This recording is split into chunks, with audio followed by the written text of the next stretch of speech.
Slime Rancher, c'est un jeu qui vous restera dans la mémoire même après y avoir joué, non pas pour le fait qu'il soit unique en son genre ou pour ses mécaniques. Comme beaucoup d'autres jeux font déjà ce que Slime Rancher fait, mais il est plutôt spécial pour ses leçons de vie et des moments comme celui-ci.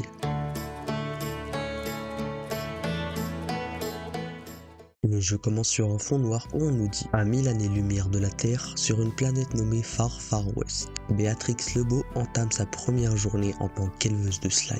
Cela m'enlève une épine du pied comme on vous donne le contexte. Tu incarnes une femme nommée Béatrix Lebeau qui a fui la Terre pour cette planète où vivent des slimes. On ne sait pas trop ses motivations pour l'instant, mais par contre, on sait les outils à sa disposition. Un jetpack qu'elle pourra bientôt débloquer, des parcelles vides où elle peut construire beaucoup de choses comme des coraux, des jardins, des poulaillers, etc.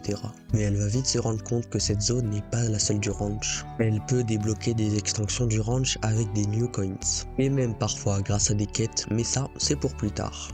Pour avoir les new coins, on va avoir besoin de la mécanique la plus importante, mais bizarre de Slime Rancher, les plorts.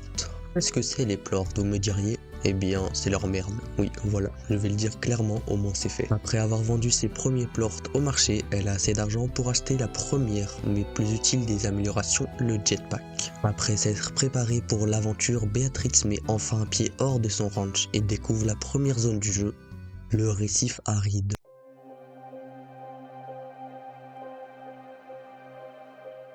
Cette zone n'a pas grand chose d'intéressant, c'est plus un passage pour accéder aux autres zones, mais pour elle, c'est un spectacle tout simplement incroyable. En y pensant, on la comprend. Imaginez-vous vivre votre quotidien ennuyant sur Terre et d'un coup, arriver sur une planète remplie de slime, avec des designs tous les plus mignons que les autres. Vous seriez aussi émerveillé, je crois. Donc après avoir fouillé cette zone de fond en comble, elle découvre quelques espèces de slime différentes. Les slimes roses, présents un peu partout dans la map, les slimes phosphores, qui apparaissent seulement la nuit, le slime rocheux et enfin le slime tigré. Béatrix se rend compte aussi que sur une île reliée à la zone par un pont, il y a un slime rose un peu plus gros que les autres. Et d'après Béa, qu'est-ce qu'on fait quand on voit un gros slime? On le fait grossir encore plus bien sûr. Elle n'est pas vraiment du genre à beaucoup réfléchir avant de faire quelque chose, même si ce trait de caractère ne va pas lui rendre service plus tard. Mais pour cette fois, c'était la bonne chose à faire. Le gros slime connu sous le nom de Gordo a explosé pour lui laisser une clé slime. Un objet très important pour compléter le jeu, car au bout d'un moment quand elle explorait la zone, elle s'est retrouvée bloquée par ces deux portes qui demandaient la même clé qu'elle venait d'avoir. Elle s'empresse d'aller ouvrir la plus proche car je vous l'ai dit, ça ne cogite pas trop dedans. Après s'être fait attaquer par des slimes affamés, elle débloqua la deuxième zone du jeu, les grottes Indigo.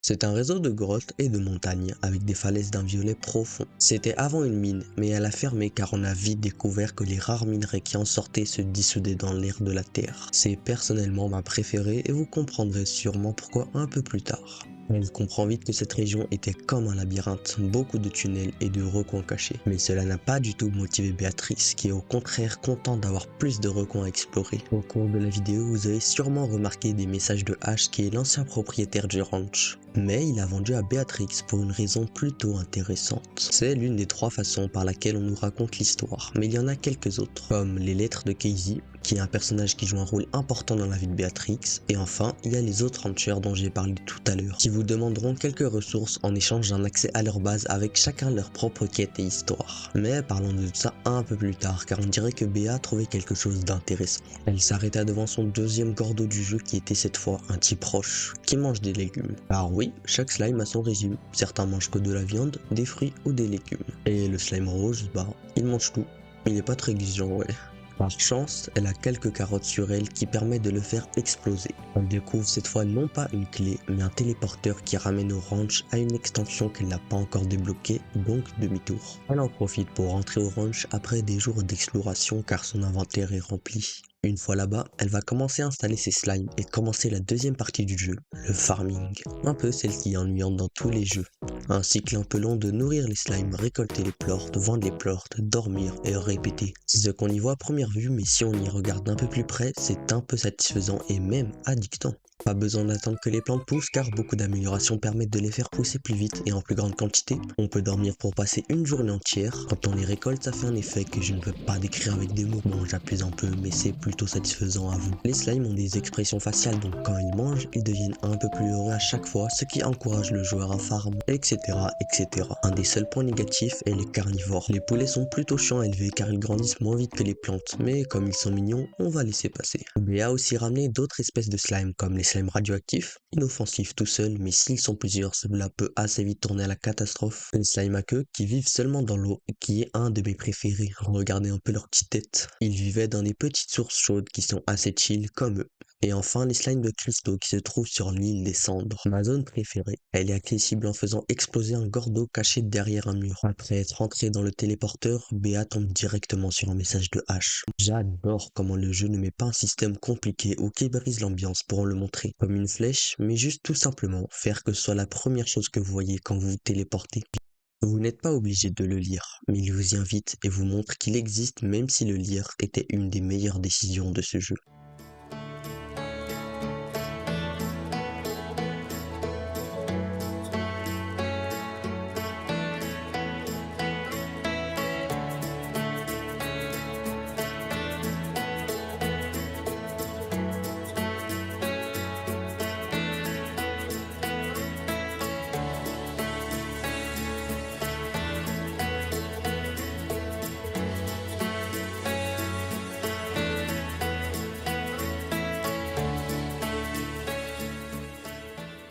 Slime Rancher, c'est un jeu mémorable pour des moments comme celui-ci.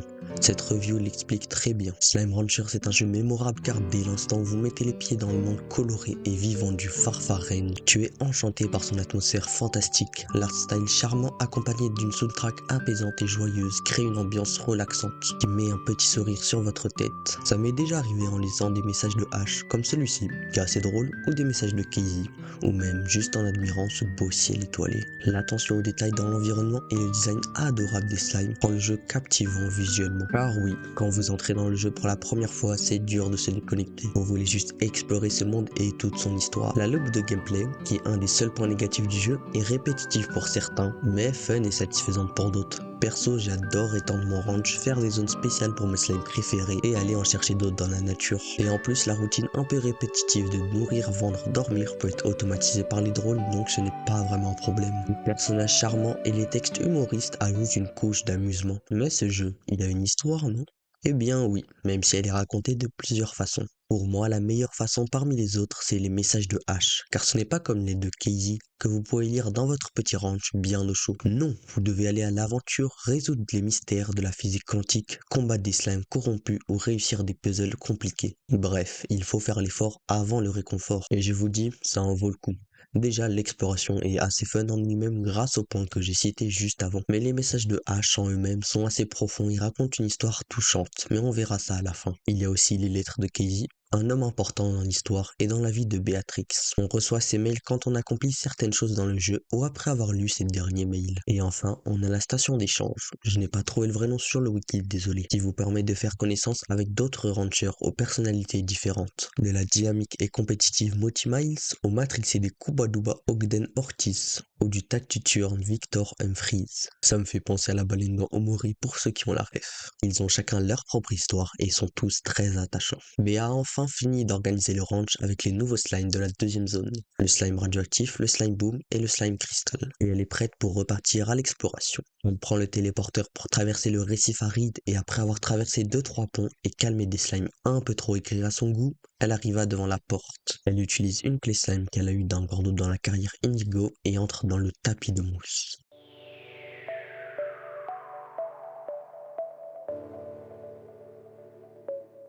Le tapis de mousse, comme son nom l'indique, est une île recouverte d'une grosse couche de mousse où beaucoup de végétation pousse. Les grands murs qui l'entourent, ainsi que les arbres permettent à la brume marine d'entrer et de rester. Cela crée un climat unique, différent des autres régions plutôt sèches. Elle se rend vite compte qu'il n'y a pas de sortie. Elle est tombée dans un tronc, mais impossible de remonter pour l'instant. Mais heureusement, un message de Ash était ici. Il dit qu'il a lui aussi été bloqué là quand il est descendu pour la première fois. Il a donc fait construire un téléporteur pour le ranch. Béatrix, rassurée, commença son exploration. Elle tomba sur beaucoup de choses comme des slimes très aigris mais un peu trop dangereux pour les balancer dans la mer, des nouveaux types de slime et cette zone un peu cachée à gauche du tronc qui mène au téléporteur. Il y a la zone cachée des slimes chasseurs. Ces slimes sont très rares quand ils sont purs, cela veut dire qu'ils ne sont pas des largos. Il y en a seulement 2 tous les jours dans le tapis de mousse. Mais heureusement, en cherchant bien, Béa trouva un autre moyen d'en avoir, le gordo chasseur. Il était bien caché et protégé sur un champignon invisible et gardé par une tonne, mais vraiment une tonne de largos chasseurs. Donc logiquement, en le faisant exploser, on devrait avoir pas mal de chasseurs purs. Elle avait prédit le coup d'un gordo carnivore et avait ramené des poulets avec elle. Après l'avoir fait exploser, quelques slime chasseurs sont apparus. Elle essaya de tous les avoir, mais avec les largos qui l'attaquent, c'est un peu dur. Elle réussit quand même à en avoir assez pour un corral. Elle était contente avec ce qu'elle avait. Il commençait à faire nuit, donc elle en resta là pour aujourd'hui et rentra faire un petit corral pour les slime chasseurs et au lit. Le lendemain, elle prépare une réserve de fruits car elle avait vu un gordo mielleux. C'était donc l'occasion d'ouvrir cette porte qui avait bloqué son exploration hier. Elle galère un peu à trouver le gordo, mais après quelques temps, elle le trouve. Après l'avoir nourri, elle récupère la clé pour aller ouvrir la porte qui menait à un portail et des ruines. Elle explore un peu la zone et trouve des slimes qu'elle avait déjà vus avec une bouche en forme de plort. On essaye donc de jeter un plort boom dans ce qui ressemble à un slime boom et là, elle a compris qu'il fallait remplir tous les trous de plort pour ouvrir ce portail. Ces structures-là, bien sûr, ont été créées par des gens. Et parmi eux, il y en a quelques-uns que vous aurez l'occasion de rencontrer. Tout d'abord, on a Victor Humphries, qui est un scientifique des slimes. Il est un peu mal à l'aise socialement, mais très doué pour la science. La majorité de ses missions seront basées sur la slimulation, et non pas une simulation. C'est une réplique du Farfar Range, mais avec quelques bugs que vous devrez trouver pour avoir des slimes glitchés. Puis, il les donnait à Victor pour avancer dans les missions. Plus vous lui en donnez, et plus vous apprendrez un peu plus sur sa vie personnelle. En fait, il a des simulations pour à peu près tout, comme ses relations avec les autres. Il n'a jamais rencontré ses collègues dans la vraie vie, même si au fur et à mesure que vous récoltez de plus en plus de bugs, il va commencer à se demander si ces simulations sont vraiment fiables. Ce qui le fit commencer à parler à un vieil ami, qui avait la même passion pour la musique que lui. On le voit petit à petit se transformer en une personne passionnée plutôt qu'un scientifique plus occupé par ses simulations que la vraie vie. À la fin de sa mission, on se rend compte que son ami est Bob, cette personne qui ressemble à des slimes les uns sur les autres avec un déguisement qui ne sait que dire chicken. Mais bon, s'ils rendent Victor heureux, ils ne sont pas si mauvais que ça, pas vrai? La deuxième mission que vous aurez l'occasion de faire est celle de Mochi Miles, la fille du grand Tatsuya Miles.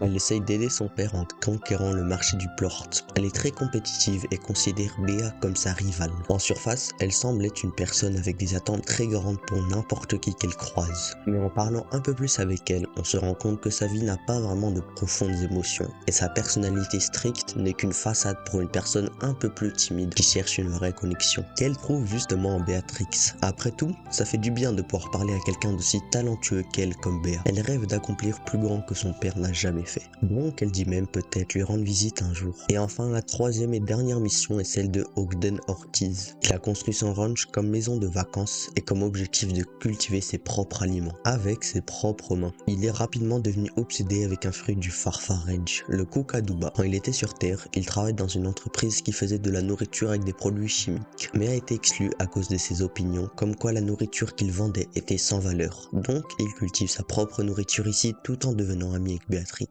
Maintenant, revenons vite au présent. Béatrix a enfin rassemblé les pleurs de requis. Le portail s'ouvre et la laisse découvrir les ruines anciennes.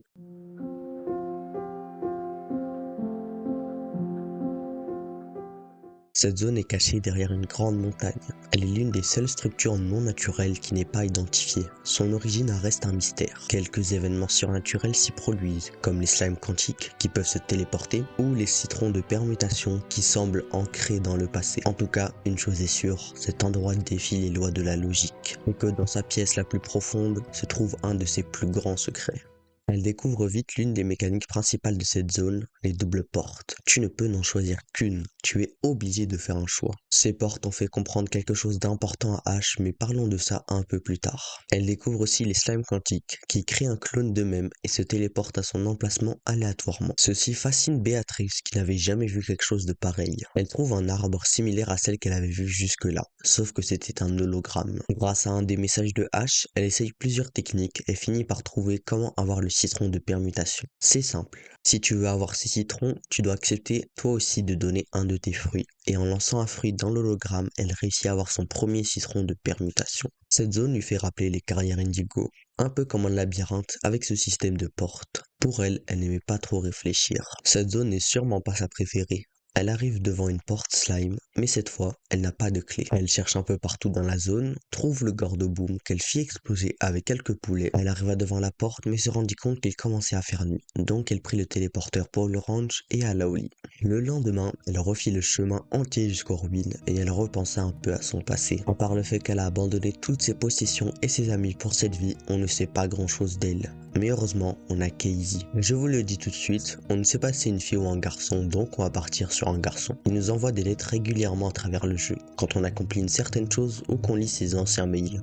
Comme s'il savait ce qu'on faisait. La plupart de ces mails parlent souvent de souvenirs qu'ils ont passés ensemble ou des moments du présent qui lui font penser à elle. Comme un cactus qu'il avait acheté dans sa boutique et que chaque fois qu'il le regarde, il pense à elle en train d'explorer le Farfar Range. On peut en déduire qu'ils étaient plutôt proches, que ce soit par son surnom Béa, que j'ai parfois utilisé dans cette vidéo, ou à d'autres moments, comme la première fois où ils se sont rencontrés. Il pleuvait très fort, tellement que les rues étaient inondées. Ils ont donc pris refuge dans un café et ont discuté pendant un moment, car le propriétaire les obligeait à acheter des cafés après café s'ils voulaient rester. Ou quand Béa a pris Casey dans une randonnée, sauf qu'il ne savait pas que pour elle, le fun c'était une randonnée de 10 km. Casey était très clairement en train de développer des sentiments pour elle et décida d'essayer de recréer leur scène au café. Mais malheureusement, le café n'existe plus. Et à la place, il y avait un stand de tacos. Donc ils mangèrent le tacos jusqu'au moment où Casey allait se déclarer. Béatrix lui parla de son voyage en Afrique. Les deux ne se sont plus revus pendant des années.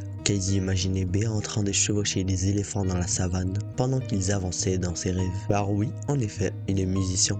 Il est passé de faire des tournées dans un vieux van qui a brûlé comme un viking à tourner dans London. Pendant les années où ils étaient séparés, Casey a perdu sa flamme et n'a jamais déclaré sentiment.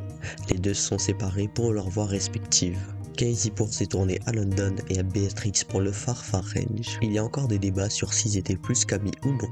Mais ce qui est sûr, c'est qu'ils étaient très proches. Un des derniers messages de Casey dit peut-être que ce qu'on voulait vraiment était dans des parties différentes de l'univers. Je veux dire, il y a une longue distance et il y a aussi être si loin l'un de l'autre que le temps lui-même fonctionne peut-être différemment. Casey a eu un an pour réfléchir à ses pensées pendant que Béatrix était dans son vol pour le Farfar Range.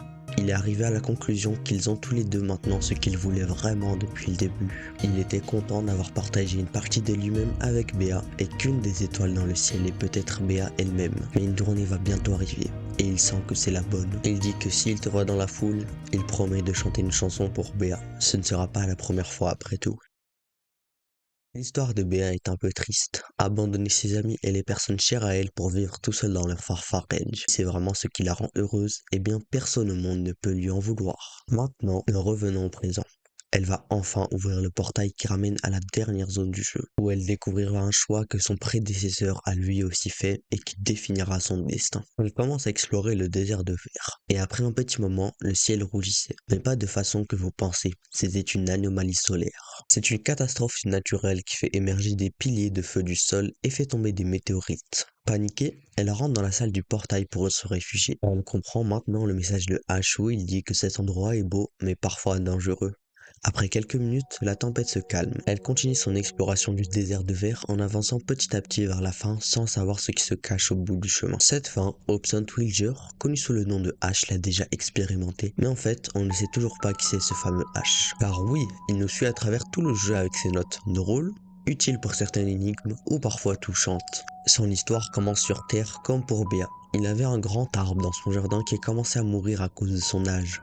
Il avait compris que s'il ne prenait pas l'initiative, il finirait comme cet arbre, coincé dans un endroit. Il ne pouvait pas laisser ceci arriver, donc il acheta son ticket pour le Farfar Range le lendemain. Il construit ce ranch qu'il considérait comme sa maison. C'est aussi ici qu'il rencontra Tora West. Je ne vous en ai pas parlé, mais elle fait partie des autres ranchers auxquels on peut parler grâce à la machine d'échange. C'est la seule qui n'a pas de mission spéciale, justement parce qu'elle joue son rôle dans l'histoire de Hobson. Il la rencontre la première fois dans les carrières Indigo et elle change sa perception sur le monde. Le silence n'était plus ok pour lui. Il n'avait jamais connu l'amour avant Tora. Cela te faisait subir une petite douleur continuelle, comme un jour où tu rentres de la salle. Cela recentre tes pensées et toutes les choses que tu pensais importantes ne le sont plus. Hobson est allé si loin pour montrer son amour envers Tora en collectant des cristaux dans l'île des cendres pour faire des carillons avant, qu'il lui a ensuite offert.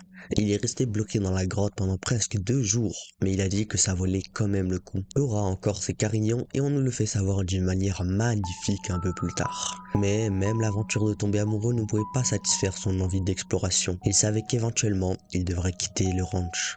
Son voyage jusqu'ici l'a amené partout à travers le Farfar Range, du récif aride où il commençait à éparpiller ses notes avant son départ, aux cavernes Indigo qui était son endroit de paix avec un silence tranquillisant avant de rencontrer Tora, ou même dans le tapis de mousse où il resta bloqué pour la première fois qu'il entra. Mais le plus important, c'est les ruines anciennes, où ses portes lui apprennent une leçon très importante pour son futur choix. Dans la vie, tu dois parfois choisir une voie ou une autre, et que peu importe à quel point tu essayes, tu ne pourras pas prendre les deux en même temps. Des fois, tu seras triste de ne pas avoir choisi l'autre, mais c'est comme ça. Le choix de Hobson était clair. Activer le téléporteur à la fin du désert de verre pour satisfaire sa soif d'aventure et accomplir sa plus grande aventure. Mais Tora avait attrapé une moitié de son cœur, 2 portes, et il ne pouvait seulement choisir qu'une seule. Donc il a vendu ses affaires, vendu le ranch à Béatrix et fait un dernier tour du Farfar Range pour éparpiller ses messages avant de quitter le ranch. Mais il n'est pas parti à travers l'espace et le temps, mais juste dans un petit ranch quelque part dans la mer de Slime où il y a peut-être des carillons qui flottent. Hobson a choisi Tora avant sa plus grande aventure. Les 2 portes mènent au même endroit. Le message final de Hobson où il dit à Béa de penser avec sa tête, mais de laisser son cœur décider de temps en temps. Et si on approche un peu plus de la mer de sable, on peut entendre le doux son des carillons. Et une petite référence qui m'a mis un sourire sur le visage quand je l'ai découvert. Béatrix prit un petit moment pour réfléchir à tout ça, à Tora, à Hobson, mais plus important à Casey, et se rendit compte qu'elle avait déjà fait son choix il y a bien longtemps. Elle a choisi l'aventure du Farfar Range avant sa relation avec Casey. Et même si les choix de Bea et de Hobson sont totalement différents, ils sont tous les deux heureux dans leur vie actuelle. Ce qui nous rappelle qu'il n'y a pas toujours de bons choix et que chacun doit décider de ce qui le rendrait le plus heureux. Et voilà, merci beaucoup à tous ceux qui sont restés jusqu'à la fin de cette vidéo. Ça m'a pris beaucoup de temps et d'efforts, donc si vous pourriez vous abonner, ce serait cool. Sinon, à bientôt et peace.